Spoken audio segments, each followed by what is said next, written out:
exploded across the cabin like a thunderclap, loud enough to freeze every conversation mid-sentence. "Get him off this plane now. People like that don't belong in first class." Captain Harlan Brooks didn't whisper his prejudice. He announced it like company policy, standing over the black man in the plain gray hoodie who had dared to occupy seat 2A. What Captain Brooks didn't know was that the disruptive passenger he was about to have arrested was Darius Langston, the federal auditor sent by the Department of Transportation to decide whether Meridian Airlines deserved to keep its operating license. The sound of zip ties tightening around wrist bones is something you never forget. For Darius Langston, sitting quietly in that first-class seat, that sound would signal not just the end of his patience, but the end of careers for everyone who had judged him by his appearance alone. But let's rewind to how this moment began. Before we dive into this incredible story, I want to ask you something. Where are you watching from? Drop your city in the comments below. And if this moment stops you in your tracks, the way it did every passenger on that plane, hit that subscribe button and give this video a like. Stories like this deserve to be heard. Now, let's head to Phoenix Sky Harbor Airport on what started as an ordinary morning, but would end as anything but ordinary. The air in Terminal 4 buzzed with the usual chaos of delayed flights and frustrated travelers. Meridian Airlines Flight 447 to Washington, D.C. was overbooked, running behind, and thick with tension that hadn't yet found its target. Darius Langston adjusted the hood of his plain gray cotton sweatshirt as he walked through the terminal. At 42, he carried himself with the quiet confidence of a man who had spent 2 decades navigating rooms where he wasn't initially welcome. His dark jeans were unremarkable, his black sneakers well-worn but clean, and his leather messenger bag looked like something a college student might carry. He looked quite intentionally like absolutely nobody special. Darius was exhausted. It had been a grueling week that included intense negotiations with 3 different airlines, testimony before a Senate subcommittee, and a discreet meeting with the Secretary of Transportation that didn't appear on any public calendar. The meeting had one agenda item: Meridian Airlines. Darius wasn't just a lawyer. He wasn't just a federal employee. He was what people in Washington called the fixer, the ghost, in the machine of high-stakes corporate oversight. He was the man companies called when they were bleeding federal contracts, and the man the government called when they needed to know who was holding the knife. For recent months, Darius had been conducting what the Department of Transportation euphemistically called a compliance assessment of Meridian Airlines. In reality, he had been running an undercover investigation into discrimination complaints that had been piling up on Reddit forums, Twitter threads, and in anonymous tips to the DOT hotline. Today's flight wasn't just travel, it was the final test. His phone buzzed with a text from Lena Rodriguez, Meridian's CEO. "The audit is yours, Darius. If you say they're failing, we pull federal contracts and operating permits. Safe flight." Darius locked his phone and slid it into his pocket. He had chosen seat 2A specifically, first class, window, maximum visibility. If Meridian staff were going to profile passengers, he wanted to see it happen up close. He approached gate B7, scanning the area. The departure board showed flight 447 with a delayed status. Passengers clustered around charging stations and coffee stands, the usual mix of business travelers and families. None of them had any idea they were about to witness something that would be studied in civil rights law classes for decades to come. At the podium stood Patricia Valdez, a gate agent with shoulder-length black hair pulled into a tight bun and a smile that looked like it had been practiced in a mirror. Her Meridian Airlines uniform was crisp, her posture perfect, but her eyes held a skeptical sharpness that Darius recognized immediately. Final boarding call for Flight 447 to Washington Dulles. Zones 1 and 2, please approach the podium. Darius moved toward the priority boarding lane, his ticket displayed on his phone screen. The QR code was clearly visible, the seat number 2A prominently displayed. He kept his head down, scrolling through one final email from the DOT legal team, but he was watching Patricia from his peripheral vision. He stepped up to the podium. Patricia didn't look at his phone. She looked at him. She looked at his hoodie, his jeans, his sneakers, and the color of his skin. "Zone 3 boarding, sir," she said, her voice automatic and dismissive. "Zone 1 is for first class and premium status only. General boarding begins shortly." Her tone wasn't just clipped. It was the kind of practiced dismissal that suggested she had made this judgment call many times before. She hadn't even glanced at his ticket. She had simply seen a black man in casual clothes and made an assumption. Darius felt the familiar heat rise in his chest, the microaggression that felt like a macro sledgehammer when you were running on little sleep. But this was why he was here. This was exactly what the complaints had described. "Ma'am," Darius said softly, extending his phone with the QR code displayed. "I am Zone 1, Seat 2A. Patricia finally looked down at the phone, then back up at Darius, then back at the phone. She didn't scan it immediately. Instead, she let out a short, sharp sigh, the kind a parent gives a lying toddler. "Sir," she said, her voice rising just enough for the business travelers behind him to hear, "don't hold up the line with screenshots or glitches. If you're trying to use an upgrade trick or a buddy pass that hasn't cleared, you need to step to the customer service counter." The man behind Darius, a guy in an expensive tan suit checking his Rolex, groaned audibly. "Come on, buddy. Some of us have real tickets." Darius felt every eye in the boarding area turn toward him. This was the moment. He could back down, take his place in the general boarding line, and complete his investigation quietly. Or he could stand his ground and see exactly how far Meridian's discrimination would go. "It's not a screenshot," Darius said, reading her name tag deliberately, "and it's not a buddy pass. Please scan the code." Patricia bristled at the use of her first name. She reached for the scanner gun with an aggressive flourish, clearly expecting the angry beep of rejection that would vindicate her assumption. Beep. A green light flashed on her screen. "Langston, D. 2A. First class." The machine accepted him without question, but Patricia did not. She stared at the screen, her mouth twitching slightly. There was no apology, no "welcome aboard," no acknowledgement that she had just publicly questioned a paying first-class passenger's right to board based purely on his appearance. She simply pointed a manicured finger toward the jet bridge. "Down the ramp, turn left." "Thank you, Patricia," Darius said, his voice dangerously polite. As he walked toward the jet bridge, he heard her mutter to her colleague Kevin, a younger man who looked terrified to be witnessing this interaction. "Check the manifest again. System's been buggy all morning. I don't want a faker slipping into first." Darius tightened his grip on his messenger bag. "I don't want a faker slipping into first." The casual cruelty of it, the assumption that his presence in first class could only be the result of deception or error. He walked down the jet bridge, the hollow echo of his footsteps against the metal floor matching the rhythm of his heartbeat. He told himself to stay focused, put on the noise-canceling headphones, drink a ginger ale, and rest until DC.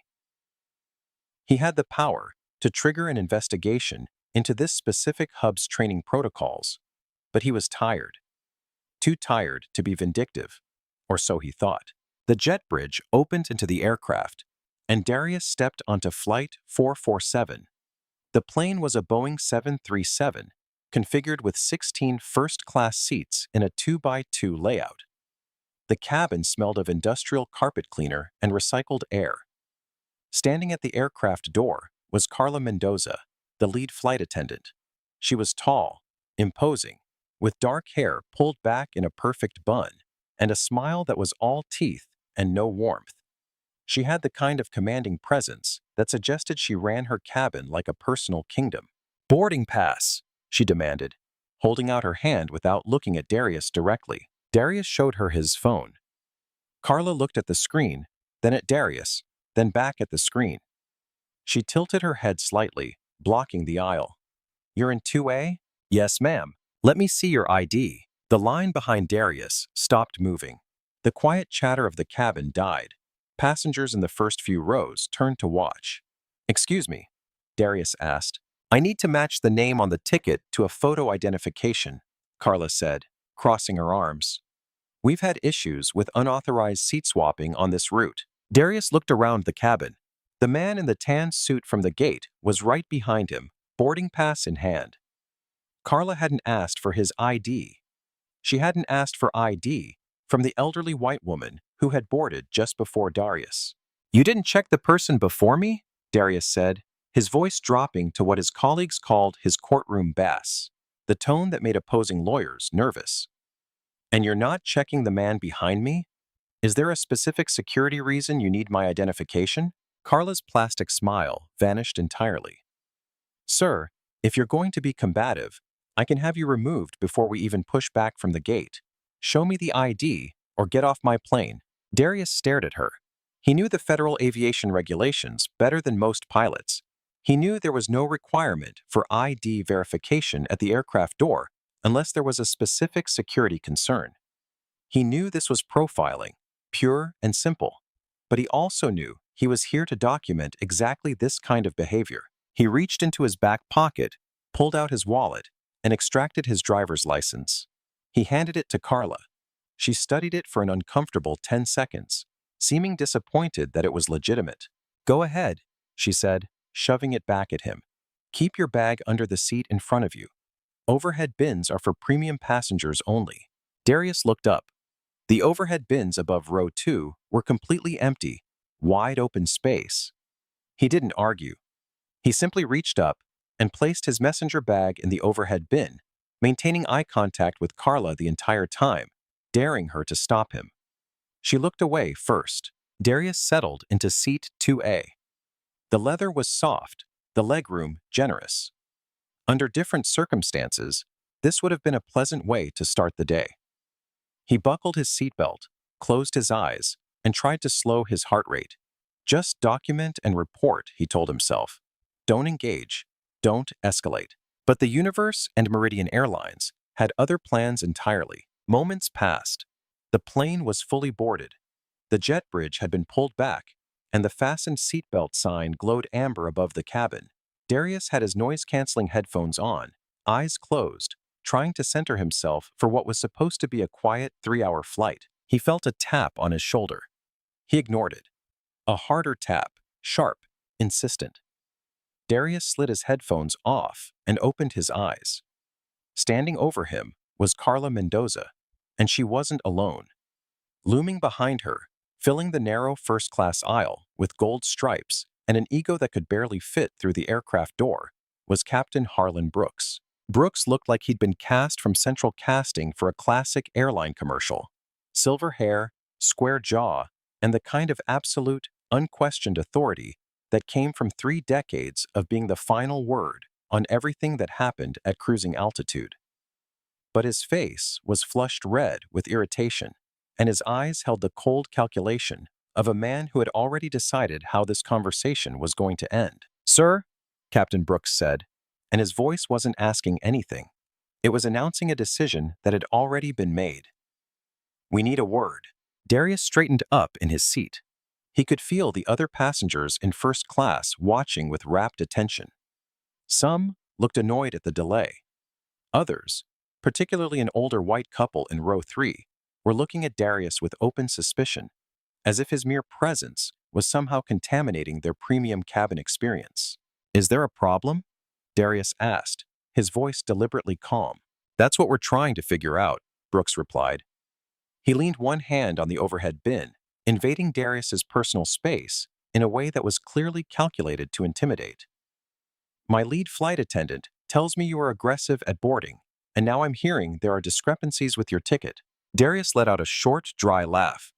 Discrepancies? I scanned in at the gate. The machine beeped green. I showed Carla my driver's license. What exactly is the discrepancy?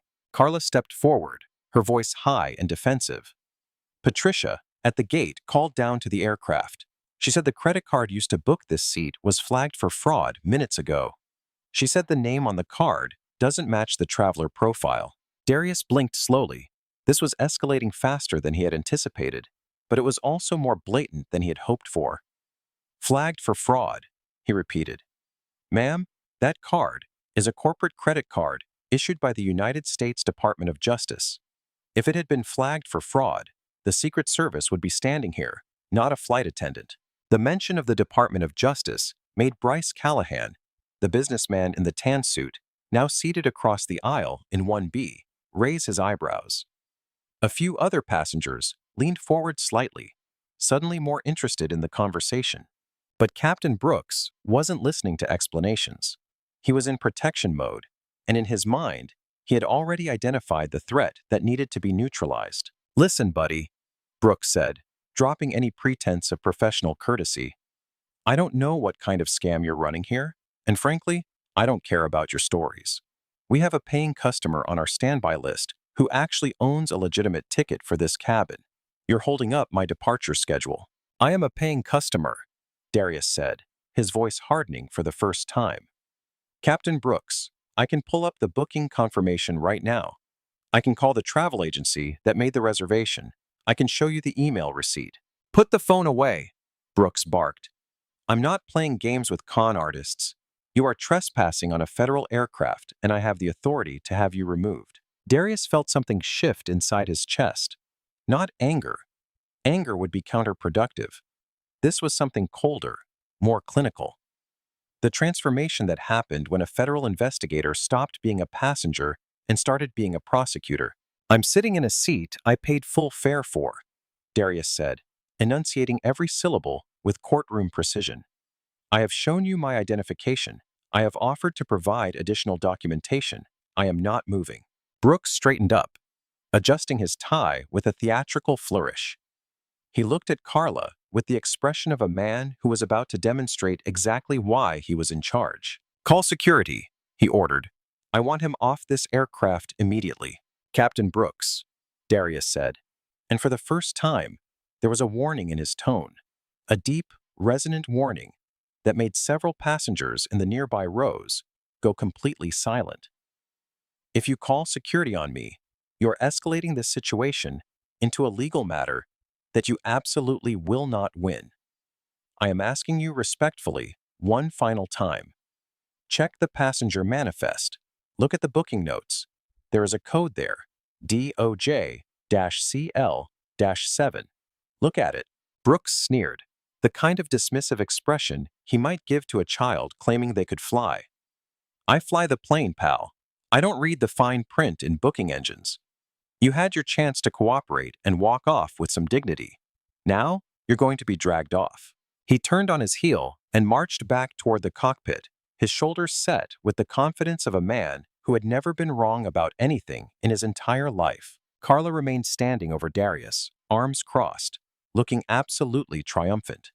The power dynamic had shifted in her favor, and she was savoring every second of it. "You should have just taken a seat in economy when Patricia told you to," she whispered, leaning down close enough that only Darius could hear. "This could have been easy." Darius looked up at her. The anger was gone now, replaced by something much more dangerous. The cold, clinical detachment of a federal investigator who had just watched a case unfold exactly as predicted. "Carla," Darius said very gently, "do you have a mortgage?" She blinked, startled by the non sequitur. "Excuse me? A mortgage or rent? Do you rely on this job to pay your bills?" "That is none of your business," she snapped. "I'm just asking," Darius said, leaning back into the leather seat, "because you're about to lose this job, and I want you to remember this exact moment. I want you to remember that I gave you a chance to check that manifest. I gave you an opportunity to make a different choice." Carla's face flushed red. "Security is on their way. You can explain your conspiracy theories to them." Moments later, the heavy thud of boots echoed from the jet bridge. The aircraft door swung open, and two airport police officers boarded the plane. The first was Officer Javier Ramirez, a burly man in his 40s with a shaved head and the kind of presence that suggested he had served in the military before becoming a cop. Behind him was Officer Leo Park, younger and clearly less experienced, looking nervous about whatever situation they had been called to handle. Ramirez walked directly to row 2. He didn't ask questions. He didn't request an explanation of the situation. He saw a black man in a hoodie sitting in first class, and he saw a captain pointing an accusing finger. That was all the information he needed to make his assessment. "Let's go, sir," Ramirez grunted, reaching immediately for Darius's arm. "Do not touch me," Darius said, holding his hands up with palms open in a gesture of compliance. "I am following your lawful order to deplane under duress, but if you put your hands on me, I will consider it assault under federal statute." "Get up!" Ramirez shouted, grabbing Darius's bicep and wrenching him out of the seat with unnecessary force. Darius stumbled into the aisle. His phone, which had been resting on his lap, clattered to the floor and skidded toward the galley. "My phone," Darius said. Ramirez kicked the device toward the aircraft exit. "You can get it later. Move." As Darius was shoved toward the door, he made eye contact with Bryce Callahan, the businessman in seat 1B. Callahan looked deeply uncomfortable, even ashamed, but he looked away rather than speak up. Darius stopped at the cockpit door. Captain Brooks was standing there, watching the removal with obvious satisfaction. "Captain Brooks," Darius said loud enough for the entire first-class cabin to hear, clearly. "My name is Darius Langston. I am a senior external auditor for the Federal Aviation Administration's Civil Rights Oversight Division." The cabin fell into absolute vacuum-sealed silence. "I was flying to Washington today to meet with Secretary Rodriguez regarding the renewal of your airline's federal operating contracts." Brooks's face went from flushed red to a pale, sickly white in the span of seconds. Darius smiled, but the expression didn't reach his eyes. "But don't worry, Captain. I'll be seeing her much sooner than originally planned." Ramirez, not understanding the significance of what had just been revealed, shoved Darius hard in the back. "Shut up and keep moving." They pushed him through the aircraft door and onto the jet bridge. Behind them, the heavy door to Flight 447 slammed shut with finality. But if Captain Brooks thought the problem had just walked off his airplane, he was about to discover that the real problem was just beginning. The holding room in Terminal B was designed to strip away dignity. It was a windowless concrete box that smelled of industrial lemon cleaner and dried sweat. Purgatory between the polished marble of the concourse and the steel bars of the county jail. Officer Ramirez shoved Darius inside with enough force that Darius had to take 2 quick steps forward to maintain his balance. The heavy metal door slammed shut behind them, the magnetic lock engaging with a boom that seemed to echo in Darius's chest. "Sit down," Ramirez barked, pointing to a metal bench that was bolted to the concrete floor. Darius didn't sit. He stood in the center of the small room, his hands zip-tied behind his back, the plastic restraints biting into the soft tissue around his wrists. He took a slow, deep breath, regulating his heart rate and forcing his mind to stay sharp. He needed to be the calmest person in this room, because he was currently the most dangerous person in this room. Ramirez and Park just didn't know it yet. "I said sit down," Ramirez shouted, stepping into Darius's personal space, his chest heaving with the adrenaline of what he clearly considered a successful takedown. "Officer Ramirez," Darius said, his voice terrifyingly level and controlled. "You have detained me without reading me my Miranda rights. You have used excessive force on a compliant subject, and you are currently refusing to verify my identity despite my repeated offers to provide federal credentials." Darius paused, letting that sink in. Every second that ticks by while you refuse to follow proper procedure is adding another 0 to the settlement check the city of Phoenix is going to be writing to me personally. Ramirez let out a bark of incredulous laughter. He turned to his partner, Officer Park, who was standing by the door, looking increasingly uncomfortable. "You hear this guy, Leo? He thinks he's on Law and Order, thinks he's some kind of federal agent or something." Park didn't laugh. He was shifting his weight from foot to foot, looking at Darius, then at Ramirez, then back at Darius. "Derek," Park said quietly, "maybe we should check his wallet. He did say he was federal." "He's a liar," Ramirez sneered, turning back to Darius. "I know the type. They put on an expensive hoodie, buy a fake ticket with a stolen credit card, and try to sneak into first class to drink the free champagne. We see this scam every week at Sky Harbor." Ramirez walked over to the small metal table where they had dumped the contents of Darius's pockets during the pat-down a sleek black leather wallet, a set of keys, and the iPhone that had been kicked across the airplane floor. Ramirez picked up the wallet, flipping it open with the confidence of a man who expected to find exactly what he was looking for, maybe a fake ID, some maxed-out credit cards, evidence of the petty fraud he was certain he had just busted. Instead, his thumb brushed against something heavy and metallic embedded in the leather. It wasn't a police shield. It wasn't a state-issued badge. It was gold, with an eagle crest and blue enamel detailing that caught the harsh fluorescent light of the holding room. United States Department of Transportation, Office of the Inspector General, Special Agent/Senior Auditor. Ramirez stared at the badge. The silence in the room stretched thin and brittle like ice about to crack. "Miller," Ramirez said, his voice losing its earlier bravado.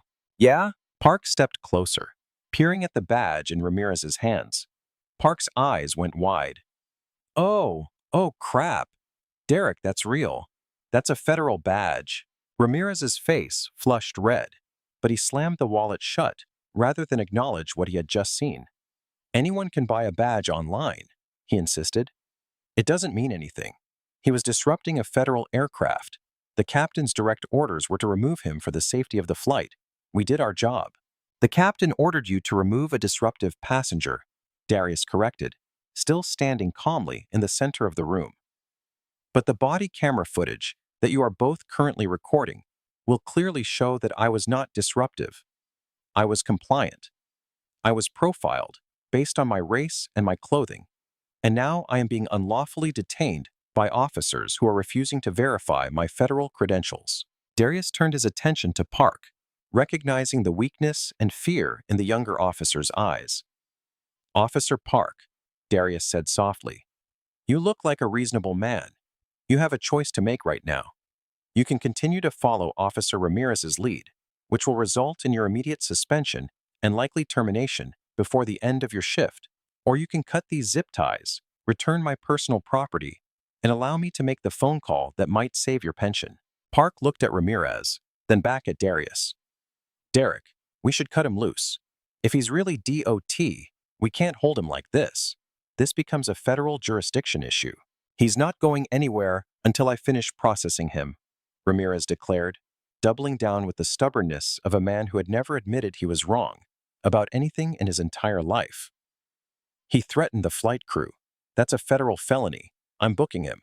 Ramirez sat down heavily at the rusty computer terminal in the corner of the room and began typing with frustrated hunt and peck keystrokes. Darius closed his eyes briefly, calculating the timeline in his head. Flight 447 had likely pushed back from the gate by now. Captain Brooks was probably taxiing toward the runway, feeling smug and vindicated, thinking he had successfully protected his cabin from an undesirable element. Brooks had no idea that he had just left a tactical nuclear weapon sitting in an interrogation room with the pin already pulled. "I am invoking my right to a phone call," Darius stated clearly. "You'll get your phone call when you get to the county jail," Ramirez grumbled without looking up from his hunt and peck typing.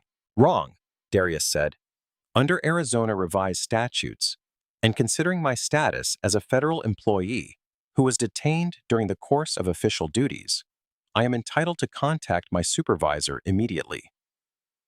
Denying me this communication is a violation of Federal Supremacy Clause provisions, and you really don't want to be the officer who has to explain to a federal judge why you held an Inspector General investigator incommunicado." Park moved before Ramirez could stop him. He pulled a pair of safety shears from his utility belt and cut the zip ties from Darius's wrists. "Hey!" Ramirez yelled, spinning around in his chair. "Let him make his call, Derek," Park snapped, his voice cracking slightly. "I'm not going down for this. If he's fake, he calls his mom and we book him for fraud. If he's real, we need to know right now." Park picked up Darius's cracked iPhone from the table and handed it to him. Darius rubbed his wrists where the plastic restraints had left red marks on his dark skin. He didn't say thank you. He simply took the phone. He didn't call a lawyer. He didn't call the DOT legal department. He didn't even call his wife. Darius unlocked his phone screen, ignored the growing number of text messages from his assistant, asking if he had boarded safely, and scrolled through his contacts. He passed Mom and DOT office and went directly to a contact labeled simply the principal. He pressed dial. He put the phone on speaker mode and set it on the metal table. Ramirez stopped typing. Park held his breath. The phone rang once, twice, then a voice answered. It wasn't a secretary or an assistant. It was a woman's voice, deep and authoritative, with the kind of tone that suggested it was accustomed to being obeyed immediately. Darius, you should be airborne by now. Why am I seeing your number on my personal line? Darius leaned over the phone. Ms. Rodriguez, we have a situation. Officer Ramirez's eyes bulged. He mouthed the name Rodriguez silently, as if saying it out loud might summon some kind of corporate demon. Lina Rodriguez, the CEO of Meridian Airlines, the woman whose face was on the cover of the in-flight magazine that was sitting in the seat pocket of the very aircraft Darius had just been dragged off of. The acoustics of the holding room were terrible, but the clarity of Lina Rodriguez's voice cut through the stale air like a knife through paper. A situation? Rodriguez asked. Darius, I'm in the middle of the quarterly board meeting with our investors. You were supposed to be the invisible man on this audit flight. What the hell happened? I was invisible, Lina, Darius said, his eyes locking with Ramirez's panicked stare. Until your gate agent, Patricia Valdez, refused to scan my boarding pass because she didn't believe I could afford a first-class seat. Darius paused, letting that information settle. Then your lead flight attendant, Carla Mendoza, demanded to see my identification at the aircraft door while allowing every other first-class passenger to board without question. And finally, your captain, Harlan Brooks, decided that my presence in his cabin made him uncomfortable enough to have me forcibly removed by airport police. There was silence on the other end of the line, a heavy, dangerous silence that seemed to suck all the oxygen out of the concrete holding room. Brooks? Rodriguez asked, and her voice had dropped to a whisper that was somehow more terrifying than if she had been shouting. Harlan Brooks. He's one of our senior captains. Are you telling me that Harlan Brooks had you arrested? He's also the man who just had me dragged off flight 447 by local police officers, Darius continued, his voice completely devoid of emotion. I was handcuffed in front of a full first-class cabin. I was profiled, Lina. I was assaulted. And right now, I am standing in a holding cell in Terminal B with Officer Javier Ramirez, who has decided that my federal badge is a toy he can choose to ignore. Officer Ramirez, who had been blustering and red-faced only moments earlier, was now the color of old milk.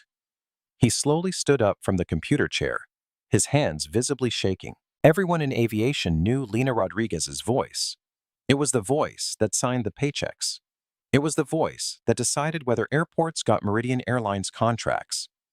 It was the voice that could make or break careers with a single phone call to the right person in Washington. Officer Ramirez? Rodriguez said, and when she continued, her voice was ice cold. You have made a mistake today that is going to be studied in law enforcement training manuals as a catastrophic failure of judgment and procedure. You are currently holding a federal agent who is conducting an official investigation into my company. Rodriguez let that sink in for a moment.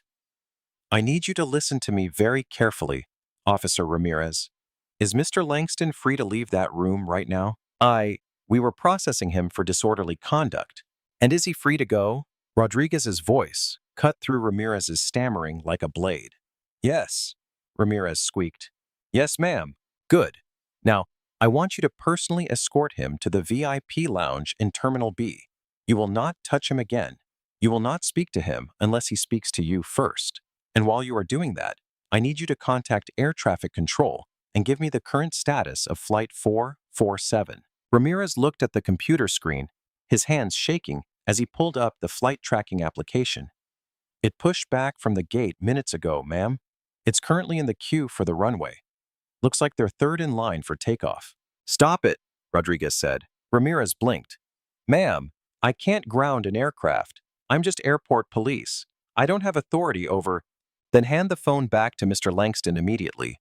He knows exactly how to ground that plane. Ramirez backed away from the table as if the phone were radioactive. Darius stepped forward and picked up his device, taking it off speaker mode. I'm here, Lina. Darius said, and for the first time, her voice carried genuine emotion, shame, anger, and something that might have been desperation. I am so incredibly sorry. There are no words for how badly my people have failed today. I'm turning that plane around right now. I want you back on flight 447. I want you in seat 2A where you belong. And I want Harlan Brooks off my aircraft immediately. Darius was quiet for a long moment. Ramirez and Park watched him. Both officers, now fully aware that they were witnessing something far beyond their pay grade or comprehension. No, Darius said finally. Both officers looked stunned. Darius was saying no to the CEO of a major airline. No? Rodriguez asked. I don't want to get back on that plane, Lena. I'm tired and honestly, I don't think Meridian Airlines deserves to fly to Washington today. Darius walked to the corner of the holding room, lowering his voice, but ensuring that Ramirez could still hear every word. Lena, this isn't just about one captain or one flight attendant or one gate agent. This is comprehensive institutional failure. Your gate agent profiled me. Your flight attendant violated policy. Your captain violated federal regulations. If I get back on that plane right now, they'll apologize. You'll give me a voucher for future travel, and everyone will forget about this in a week. Darius paused. I can't let that happen. What do you want? Rodriguez sounded desperate now. Name it. Anything. I want that plane turned around, Darius said. But I'm not getting on it. I want you to order Captain Brooks to return to the gate. I want him to walk off that jet bridge, and I want to be standing there when he comes through that door. I want him to look me in the eye and explain to me in front of all his passengers why he believed I wasn't suitable for air travel on his aircraft. Oh, done, Rodriguez said instantly. I'm calling operations right now. The plane is coming back. And Darius, I'm immediately suspending Brooks, Mendoza, and Valdez pending a full investigation, effective this moment. Thank you, Lena. I'll be waiting at gate B7. And Darius, I'm sending the station manager down to meet you personally. Victor Torres will take care of anything you need. Darius hung up the phone and slid it back into his pocket. He turned to face Ramirez and Park. Ramirez was leaning against the wall, looking like he might vomit at any moment. Gentlemen, Darius said, adjusting his gray hoodie and brushing a speck of concrete dust off his shoulder. It appears that my flight has been delayed. I'll be waiting at gate B7 for the return of flight 447. I trust that I am free to leave this room now. Yes, Park said immediately. Yes, sir. Please go. Darius walked to the door. Park rushed ahead of him to open it, nearly tripping over his own feet in his haste to get out of Darius's way. As Darius stepped out into the bright fluorescent lights of the terminal concourse, he checked the departure board mounted on the wall. Flight 447, Washington, D.C. Status, returning to gate. A grim smile touched the corners of Darius's mouth. The consequences weren't just coming. They were arriving ahead of schedule. Darius walked back through Terminal B without hurrying. He stopped at a newsstand and bought a bottle of water, taking his time to chat with the cashier about the weather. He wanted to be completely calm and hydrated when the metal door of Flight 447 swung open. At Gate B7, chaos was beginning to unfold in slow motion. The departure board above the gate didn't just say returning to gate. It was practically screaming it in bright red LED letters that blinked urgently every few seconds. The automated announcements had started. Meridian Airlines Flight 447 is returning to the gate. Passengers should remain in the boarding area for further instructions. Patricia Valdez, the gate agent who had started this entire domino effect with a sneer and a refusal to scan a QR code, was now gripping the edge of her podium like it was the only thing preventing her from collapsing. Her computer screen was filled with red alert messages, and the phone at her station had been ringing continuously for the past few minutes. She had received an internal message on her terminal, a red flag notification from corporate headquarters that she had only seen once before in her 20-year career, usually reserved for bomb threats or hijacking situations. This one, however, had a different subject line: Executive Order. Immediate action required. CEO Directive. Patricia couldn't bring herself to look at Darius. She physically could not turn her head in his direction. Darius, meanwhile, leaned casually against a pillar about 10 feet from the gate podium, sipping his water and appearing for all the world, like a man waiting for an Uber, rather than someone who had just twisted the arm of a billion-dollar corporation. The passengers waiting in the gate area were confused and growing frustrated. Business travelers were checking their phones, calling assistants, rearranging meetings. Families with connecting flights were starting to panic, but none of them had any idea they were about to witness something that would end up trending on social media for weeks. A murmur rippled through the crowd as the massive Boeing 737 slowly rolled back into view at Gate B7. The engines wound down with a sound that seemed almost like defeat, the mechanical equivalent of a sigh. From across the gate area, Darius could see passengers inside the aircraft pressed against the windows, phones out, obviously filming and live streaming what was happening. The hashtag Meridian Scandal was probably already starting to trend on Twitter. Suddenly, the jet bridge door burst open and a man in a frantic, ill-fitting suit ran into the terminal. He was sweating despite the air conditioning. His tie loosened, his hair disheveled, scanning the area with desperate eyes. This was Victor Torres, the station manager for Meridian Airlines Phoenix hub. As the senior company representative on site, he was responsible for everything that happened at Sky Harbor: customer service, operations, crew management, and crisis control. Right now, he looked like a man whose pension fund had just caught fire. Torres spotted Patricia at the gate podium, started toward her, then saw Darius leaning against the pillar. Torres didn't walk to Darius. He ran. He skidded to a halt in front of Darius, struggling to catch his breath, his chest heaving. "Mr. Langston," Torres gasped, extending a trembling hand that was damp with perspiration. "I'm Victor Torres, station manager for Phoenix operations. I just got off the phone with Ms. Rodriguez." Darius looked at the offered handshake, then up at Torres's flushed face. He didn't take the hand.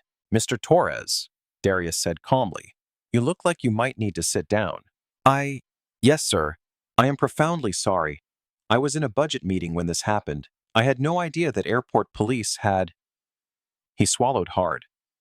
"My God, Ms. Rodriguez has made it crystal clear that we are to facilitate whatever you need. The aircraft is docking now." "I don't need anything, Victor," Darius said, taking another sip of water. "I just want to watch." The jet bridge alarm buzzed, indicating that the aircraft had connected and the door was about to open. Normally, when a plane returns to the gate unexpectedly, the passengers disembark first, usually angry, confused, and demanding explanations. But not this time. The first person to step off the jet bridge wasn't a passenger. It was Captain Harlan Brooks. Brooks stormed into the terminal like a man who had been personally insulted by the laws of physics. His flight cap was tucked under his arm, his shoulders set in a rigid line, and his face was a mask of thunderous fury. He clearly hadn't been told why they'd been ordered to return, only that operations had grounded his flight during taxi. He spotted Torres immediately and marched straight toward him, oblivious to everything else happening around him. "Torres!" Brooks bellowed, his voice echoing off the glass walls of the terminal. "What the hell is going on? Operations just recalled us from the taxiway. I had a departure slot. Do you have any idea how much fuel we just wasted? Is this some kind of maintenance check? Because every gauge on my panel is green." Torres didn't answer. He couldn't answer. Instead, he stepped to one side. The movement revealed Darius Langston standing quietly behind him, still in his gray hoodie and jeans, still holding his water bottle, looking like he belonged exactly where he was. Brooks stopped mid-stride. His mouth was still open, ready to shout his next complaint, but no sound came out. He looked at Darius. He blinked hard, as if his brain couldn't process the visual information his eyes were sending. The man he had thrown off his aircraft minutes ago was standing in the VIP boarding area, not in handcuffs, not in a jail cell, but standing there with the station manager practically bowing to him. "You," Brooks whispered. The color drained from his face so rapidly it looked physically painful. Behind Brooks, Carla Mendoza stumbled off the jet bridge. She looked terrified and disoriented. She had been checking her phone in the galley during the taxi back to the gate, and she had seen the first Twitter posts starting to go viral. Someone on the plane had filmed Darius's arrest. The footage was already spreading across social media platforms. "Captain Brooks," Darius said, his voice smooth and carrying effortlessly across the gate area, "I believe you and I have some unfinished business to discuss." How are you here?" Brooks stammered, looking frantically between Darius and Torres. "Richard," Brooks continued, "why is this man in the gate area? I had him removed for threatening behavior. And I had him returned," a voice said from the speaker of Torres's phone, which he was holding up like it contained the voice of God himself. Brooks looked at the phone with confusion. "Who is that?" "That," Torres said, his voice shaking, "is Lena Rodriguez." Captain Brooks's knees actually buckled. He grabbed the back of a waiting area chair to steady himself, his face now completely white. "Captain Brooks," the CEO's voice cut through the air, tiny but unmistakable. "Please surrender your identification badge and your employee credentials to Mr. Torres immediately. You are relieved of duty and terminated from employment with Meridian Airlines, effective this moment." The silence that followed was absolute. Every conversation in the gate area stopped. Passengers waiting for other flights turned to stare. Even the CNN broadcast, playing on the terminal TVs, seemed to pause. "Ma'am," Brooks croaked, "I was protecting the integrity of the flight. He didn't fit the profile of a first-class passenger." "The profile?" Darius stepped forward, closing the distance between himself and Brooks. "Let's talk about that profile, Captain. Was the profile unruly passenger, or was it black man in casual clothing who couldn't possibly afford a seat in your premium cabin?" Brooks looked around, suddenly realizing that dozens of passengers throughout the gate area had their phones out and were recording everything. He was being live-streamed to the world in real time. I followed established protocol," Brooks muttered, but all the fight had gone out of him. He looked old suddenly, diminished. "No," Torres said, stepping in with newfound authority, clearly sensing which way the wind was blowing. "Protocol requires verification with the gate agent. Protocol requires checking manifest notes and passenger documentation. Protocol does not authorize you to act as judge, jury, and executioner based on your personal comfort level." Torres held out his hand. "Your badge and ID, Captain, right now." With trembling fingers, Captain Harlan Brooks unpinned the gold wings from his uniform chest, the same wings he had worn proudly for 3 decades through countless flights and thousands of safe landings. He handed them to Torres with the defeated gesture of a man whose entire identity had just been stripped away. Then, he reached into his wallet and pulled out his airport security credentials and company identification card. "Carla Mendoza," Torres said, turning to the flight attendant who was standing nearby in tears. "I was just following the captain's orders," Carla burst out. "I have a family to support. I was doing what I was told." "He asked about your mortgage." Carla pointed a shaking finger at Darius. "He threatened me personally." "I didn't threaten you, Carla," Darius said gently. "I asked you a question.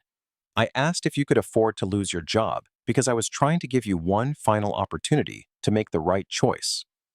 I offered you the chance to check that manifest one more time. You threw my identification back at me instead." Carla was sobbing now, fumbling with the pins on her flight attendant wings. She dropped her badge into Torres's outstretched hand. From across the gate area, Patricia Valdez watched the destruction of her colleagues' careers. She tried to make herself invisible behind her computer monitor, but there was nowhere to hide. "And Ms. Valdez," Darius said, not even looking in her direction, "I believe Patricia was the employee who initiated the fraud alert on my Department of Justice credit card because she found it impossible to believe that a black man could legitimately afford a first-class ticket." Torres turned toward the gate podium and signaled to 2 airport security guards who had appeared at the edge of the growing crowd of onlookers. "Escort Ms. Valdez to Human Resources," Torres instructed. "Collect her credentials and company property." Patricia didn't argue. She didn't protest. She simply slumped forward in defeat as the security guards flanked her. 20 years with Meridian Airlines ended because she had looked at a man's skin color instead of his boarding pass. The execution squad was complete. 3 careers ended in minutes, right there on the carpeted floor of Gate B7, in front of dozens of witnesses and countless smartphone cameras. But the immediate aftermath of the firings was strange. The passengers who had gathered to watch weren't celebrating or cheering. They weren't taking selfies or high-fiving each other. Instead, there was a subdued, almost reverent silence. People were clapping, but it was the kind of slow, respectful applause you might hear at a memorial service, rather than a victory celebration. Darius raised his hand to quiet them. "This isn't a victory," he told the crowd, his voice carrying clearly across the gate area. "This is a tragedy. It's a tragedy that 3 people lost their livelihoods today because they couldn't see past their own prejudices and assumptions. It's a tragedy that I had to call the CEO of a company just to claim a seat that I had legitimately purchased." He turned back to Torres, who was standing there, holding a handful of badges and ID cards like they were pieces of evidence from a crime scene. "Mr. Langston," Torres said, "we have a replacement crew en route. They'll be here shortly. We would be honored if you would take your rightful seat in first class. We can offer you, well, you already have the best seat on the aircraft, but we can provide any additional accommodations." "I'm not getting on that plane, Victor," Darius said. Torres looked panic-stricken. "But Ms. Rodriguez, she specifically wants to make this right. She wants to ensure that you complete your journey. Ms. Rodriguez can make this right by reading the report I'm going to file on Monday morning," Darius said. He reached into his messenger bag and pulled out a thick blue folder. He tapped it against his palm thoughtfully. "You see, Victor, I wasn't just flying to Washington for a routine meeting." Darius opened the blue folder and pulled out a thick stack of documents. The papers were marked with official Department of Transportation letterhead and stamped with red confidential markings. "For recent months, I've been conducting what we call a comprehensive compliance assessment of Meridian Airlines. We've had undercover federal auditors flying on your routes in economy, business, and first class, documenting every interaction, every policy violation, every instance of potential discrimination." Torres stared at the documents in Darius's hands, his face growing pale as the implications began to sink in. "This wasn't an accident, Victor. This wasn't bad luck or poor timing. This was a deliberate test, and your employees failed it spectacularly." Darius pulled out a single sheet of paper and handed it to Torres. "That's a list of multiple incidents in Phoenix alone, where minority passengers were flagged for additional security screening at the gate. Every single case involved passengers of African American or Latino descent." Torres took the paper with trembling hands, his eyes scanning the detailed log entries. Darius pulled out another document. "This is a record of Captain Brooks's discretionary passenger removals over recent months. He has ordered the removal of multiple passengers for what he classified as attitude problems or disruptive behavior. All of them were people of color. 0 white passengers were removed by Captain Brooks for behavioral issues during that same time period." I didn't know," Torres whispered, staring at the evidence in his hands. "That," Darius said, closing the folder with a sound like a gunshot in the quiet terminal, "is exactly the problem. You didn't know because you weren't looking. You allowed Captain Brooks to run this hub like his personal kingdom, making decisions based on his comfort level rather than federal regulations and company policy." Darius slung his messenger bag over his shoulder. "Tell Ms. Rodriguez that I'll be taking the train to Washington. Amtrak doesn't require ID checks for passengers who don't look the part." He turned to walk away, but the crowd of onlookers parted for him like the Red Sea, everyone stepping back respectfully. As he walked past the seating area, he noticed Officer Ramirez standing by the wall, still watching the proceedings with obvious terror. Darius stopped and looked the officer up and down. "Officer Ramirez," Darius said, "you eventually made the right choice and removed those zip ties. But you also put them on a federal agent without probable cause, and you refused to verify my credentials when I repeatedly offered to provide them. I'd suggest you review your body camera footage very carefully before I submit my report to the Phoenix Police Chief and the Department of Justice Civil Rights Division." Ramirez nodded frantically. Yes, sir. Absolutely, sir. Darius continued walking through the terminal.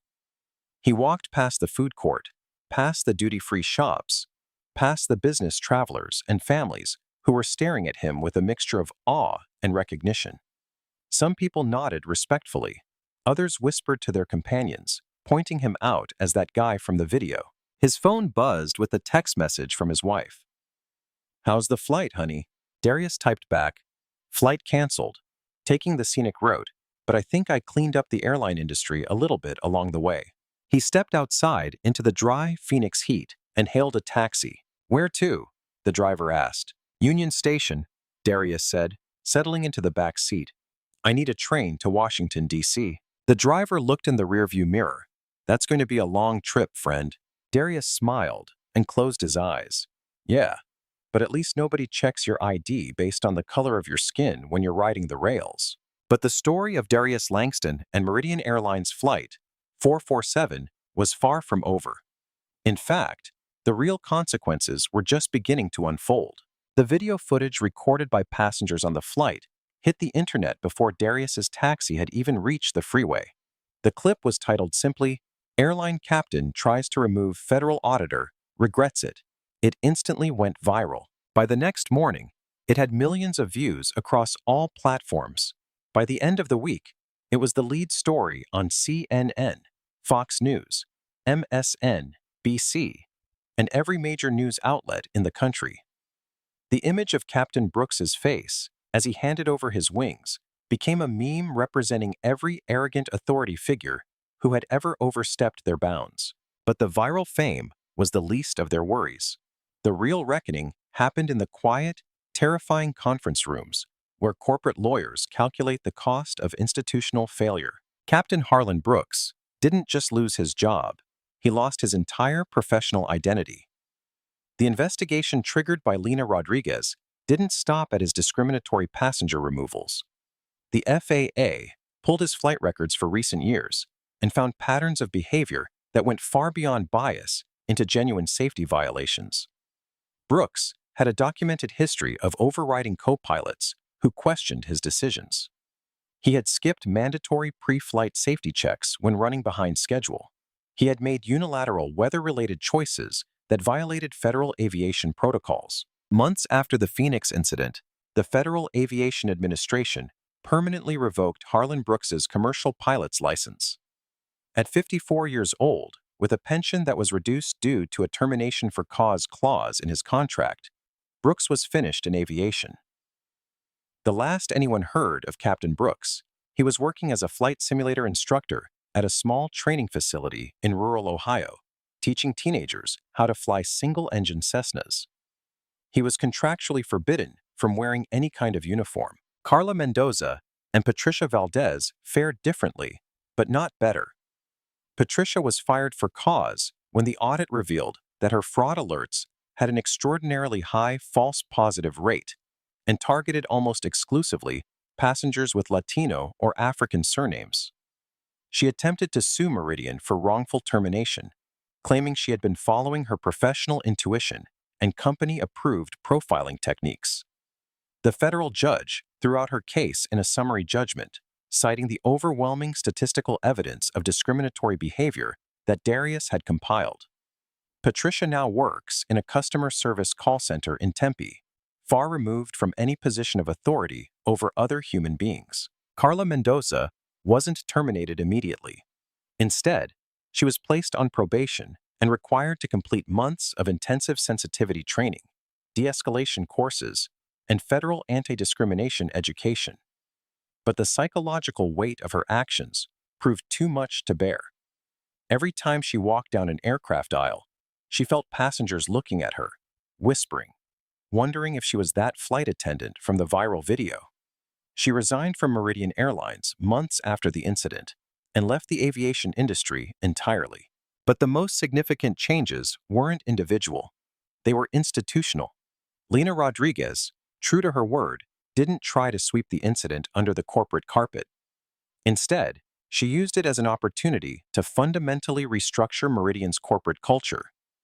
She fired multiple regional vice presidents who had protected Brooks for years, despite multiple informal complaints about his behavior. She implemented a new zero-tolerance policy.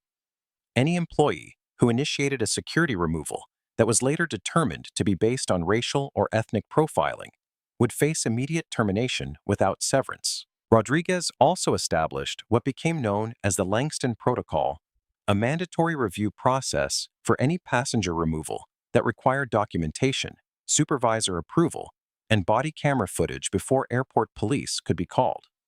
Meridian's stock price dipped for about a month as investors worried about potential lawsuits and federal investigations. But then, it rallied stronger than ever as consumers and corporate clients appreciated the company's transparency and commitment to genuine reform rather than damage control. The ripple effects extended far beyond Meridian Airlines. The Federal Aviation Administration, under pressure from Congress and civil rights organizations, mandated that all commercial airlines adopt similar policies. The Passenger Dignity Act became law with overwhelming bipartisan support, but perhaps the most significant change was cultural rather than legal. Airport police departments across the country began requiring new recruits to study the Phoenix incident as part of their basic training. Officers learned to recognize the difference between actual security threats and unconscious bias masquerading as professional instinct. Flight training programs added mandatory coursework on civil rights law and de-escalation techniques. New pilots learned that their authority came with constitutional limitations and professional accountability. Even the language changed.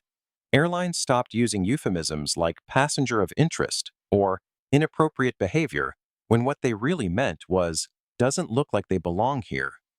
The euphemistic coding that had allowed discrimination to hide behind professional terminology was exposed and eliminated. Darius continued his work with the Department of Transportation, but his role evolved. He was no longer just an auditor documenting problems. He had become an architect of solutions. He helped design new federal oversight mechanisms that could detect discriminatory patterns before they became entrenched. He worked with airlines to develop bias interruption protocols that gave employees tools to recognize and correct their assumptions in real time. Most importantly, he helped create a national reporting network that allowed passengers and employees to document discrimination anonymously. The Flight Truth platform launched months after the Phoenix incident and immediately began receiving thousands of reports from across the aviation industry. The reports weren't used primarily for punishment. They were used for prevention. Airlines could see emerging patterns in their own operations and address problems before they escalated to the level of federal intervention. Some of the reports were heartbreaking. A black businessman described being questioned about his first-class ticket on every flight for years until he started wearing a business suit to the airport. A Latina family detailed being separated and searched because gate agents assumed their travel documents were fraudulent. But increasingly, the reports described positive changes. Passengers wrote about airline employees who had clearly been trained to recognize and interrupt their own biases. They shared stories of conflicts that were de-escalated rather than amplified, of assumptions that were questioned rather than acted upon. Darius read every report personally. Each one represented a person who had been seen as an individual rather than a stereotype, a passenger who had been treated with dignity rather than suspicion. The reports also revealed something unexpected. The changes were benefiting everyone, not just minorities.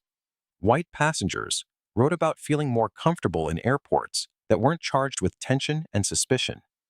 Airline employees described lower stress levels when they weren't constantly making subjective judgments about who belonged where. Even law enforcement officers reported that their jobs had become easier when they weren't being called to handle problems that were really just prejudice in uniform. Years after the Phoenix incident, Darius was invited to speak at the International Aviation Safety Conference in Geneva. Representatives from airlines, regulators, and civil rights organizations from around the world had gathered to discuss what was now being called the American model of bias interruption in transportation. During his presentation, Darius shared a simple but profound insight. We discovered that discrimination isn't just morally wrong. It's operationally inefficient. When you judge passengers by their appearance rather than their behavior, you waste resources, create unnecessary conflicts, and miss real security threats. Bias makes everyone less safe. The international response was immediate and overwhelming.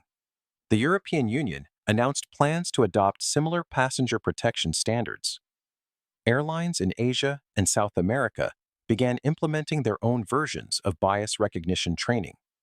The Phoenix incident had started as one man's experience of discrimination on an ordinary morning flight. It had become a global movement toward dignity in travel. Darius never forgot that the change had started with individual choices. Patricia Valdez could have scanned his boarding pass without judgment. Carla Mendoza could have treated him like any other first-class passenger. Captain Brooks could have checked the manifest before calling security. Each of them had been given multiple opportunities to choose differently. Their refusal to see past their own assumptions had created the very crisis they were trying to prevent. But their failures had also created something else, an opportunity for everyone who came after them to do better. Darius often thought about the ripple effect of that morning in Phoenix. 3 people lost their jobs, but millions of passengers gained the right to travel without prejudice. One airline was forced to confront its culture, but the entire industry was transformed. The man who had been told he didn't belong in first class hadn't just reclaimed his seat. He had redefined what first class meant for everyone. Years after the Phoenix incident, Darius Langston was once again walking through an airport terminal, but this time as a passenger rather than an investigator. He was heading home to Washington after a week-long conference in San Francisco, tired but satisfied with the progress he had witnessed. The airport around him hummed with the same energy as always, travelers rushing to gates, families saying goodbye, business people checking phones and laptops. But something fundamental had changed in the atmosphere. The tension that had once been invisible but constant was simply gone. At a nearby gate, he watched a young black woman in casual clothes approach the boarding counter. The gate agent, an older white man with graying temples, looked up with a genuine smile. "Good evening, Ms. Johnson. Traveling to Denver tonight?" "Yes, sir. Seat 12F. The agent scanned her boarding pass without hesitation, without a second glance at her clothing or a moment of doubt about her legitimacy. "Have a wonderful flight. We're boarding shortly." The interaction lasted seconds. It was utterly unremarkable, completely ordinary. And that ordinariness was exactly what made it extraordinary. Darius remembered when such a simple exchange would have been impossible. When that same young woman would have faced questions, skepticism, demands for additional verification. Now, it was just normal. His phone buzzed with a text from Lena Rodriguez. "Darius, saw your interview in Aviation Week.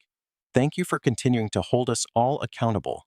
The industry is better because of your courage that morning in Phoenix." Darius smiled and typed back, "The industry is better because leaders like you chose to listen instead of defend. That's what made all the difference." As he boarded his own flight, Darius was greeted by the flight attendant with the same respectful courtesy shown to every passenger. There were no special gestures, no elaborate acknowledgments. He was simply treated as what he had always been, a paying passenger who deserved dignity and respect. Settling into his seat, Darius looked around the cabin. The passengers represented every demographic imaginable, different ages, races, economic backgrounds, styles of dress. Some wore business suits, others wore hoodies and jeans.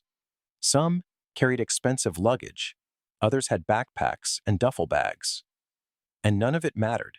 Everyone was simply a person trying to get somewhere, treated with the same basic courtesy regardless of appearance. The flight attendant, a young Hispanic man named Carlos, stopped by his row. "Can I get you anything to drink before we push back, sir?" "Just water, thank you." "Absolutely. We should be airborne shortly." As the plane began to taxi, Darius reflected on the journey that had brought him to this moment. He thought about the anger and humiliation he had felt that morning in Phoenix, zip-tied in a holding cell because he had dared to occupy a seat he had legitimately purchased. But he also thought about Officer Leo Park, now a sergeant, training the next generation of officers to recognize their own biases. He thought about Lena Rodriguez, who had chosen transformation over damage control.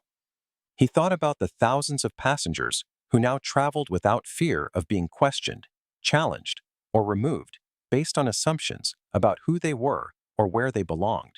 The plane lifted off into the evening sky, and Darius closed his eyes.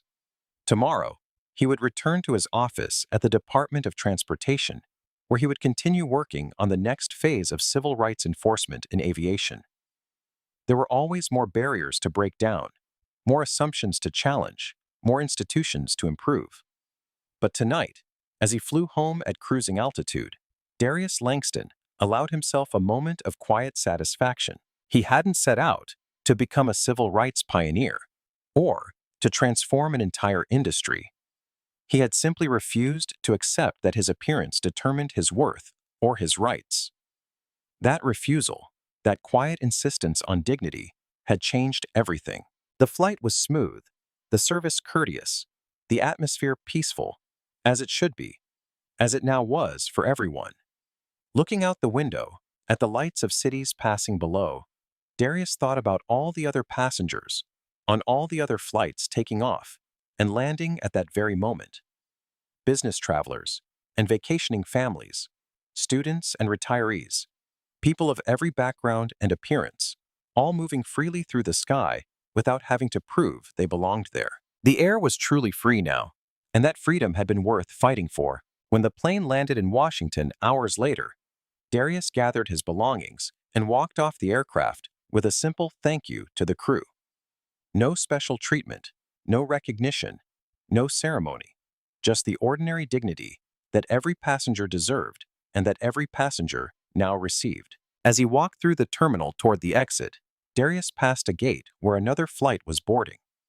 He paused for just a moment to watch. A diverse group of passengers moved through the boarding process smoothly, efficiently, respectfully. Gate agents scanned tickets with professional courtesy. Flight attendants welcomed everyone aboard with genuine smiles. It looked exactly like air travel should look, unremarkable in its fairness. Darius smiled and continued toward the exit. His work wasn't finished. It never would be completely finished. But tonight, watching ordinary people treated with ordinary dignity, he knew that the process he had helped to change was working exactly as it should. The man who had been told he didn't belong in first class had helped ensure that everyone belonged wherever they had earned the right to be. That was a legacy worth leaving. And as Darius stepped out into the cool Washington night air, he carried with him the quiet satisfaction of knowing that the sky was now truly open to all. Wow, I still get chills thinking about the moment Captain Brooks had to hand over his wings. What do you think?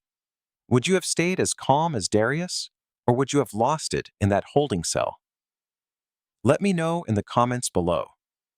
I read every single one. If this story of quiet dignity, triumphing over prejudice moved you, please hit that like button. It really helps the channel grow and ensures more people see these important stories.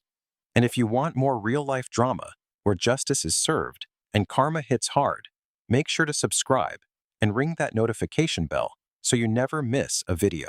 Stories like Darius Langston remind us that true power doesn't need to shout or make a scene. Sometimes, the most profound change comes from simply refusing to accept that you don't belong somewhere you've earned the right to be.